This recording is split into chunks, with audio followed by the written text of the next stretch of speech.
24 مارچ، یہ بڑا important point ہے.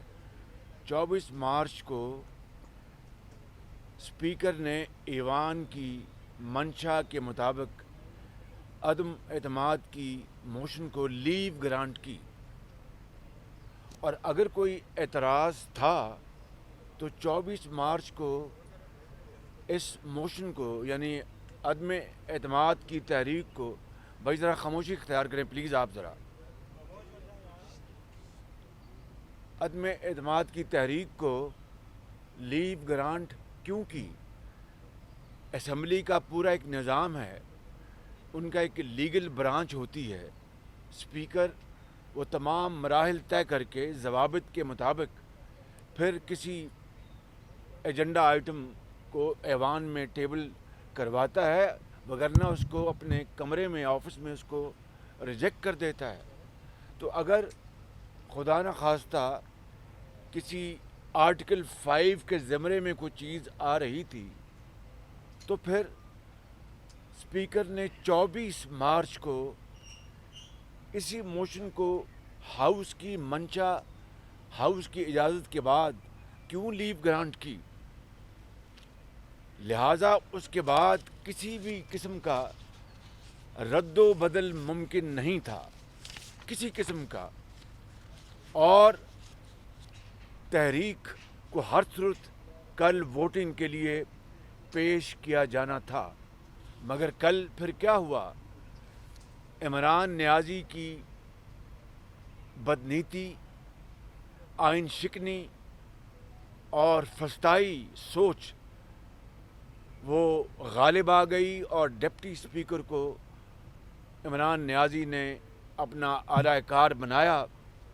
اور کل جب ہم ہاؤس میں بیٹھے تو آنن فانن تلاوت قرآن پاک کے بعد اور فلور دیا ڈپٹی اسپیکر نے فوراً ایک منسٹر کو، فواد چودھری صاحب کو، اور انہوں نے ایک کاغذ پڑھا، نہ جانے کیا الا بلا وہاں پر انہوں نے کہی، اور پھر ڈپٹی اسپیکر نے ایک لکھا ہوا ایک آرڈر پڑھا، اور آپ نے دیکھا ہوگا کہ وہ اٹھنے کی تیاری کر رہے تھے.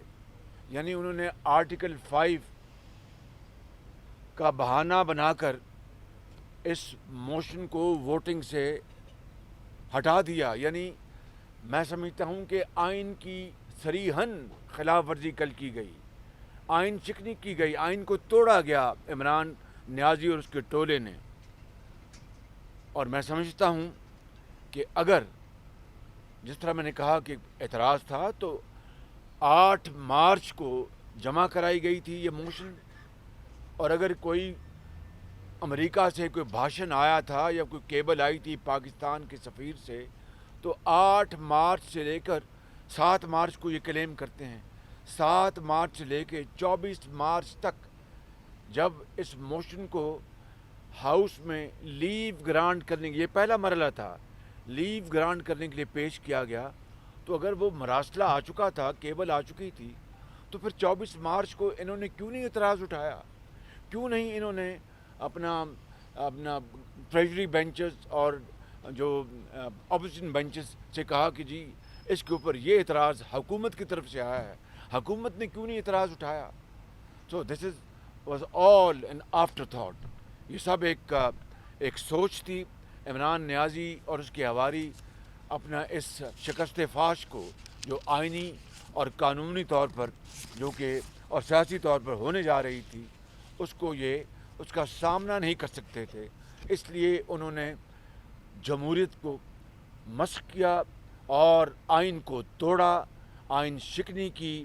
اور کل آپ نے دیکھا کہ کل پورا دن اس کے بعد اور پوری رات قوم اور ابھی تک ایک ویکیوم میں جا رہی ہے. گو کہ کل عدالت عظمیٰ نے کہا ہے کہ کوئی ماورائے آئین اقدام نہ اٹھایا جائے، لیکن ماورائے آئین اقدام تو خود عمران نیازی اٹھا چکا تھا، صدر پاکستان اٹھا چکا تھا، اسپیکر اور ڈپٹی اسپیکر اٹھا چکے تھے.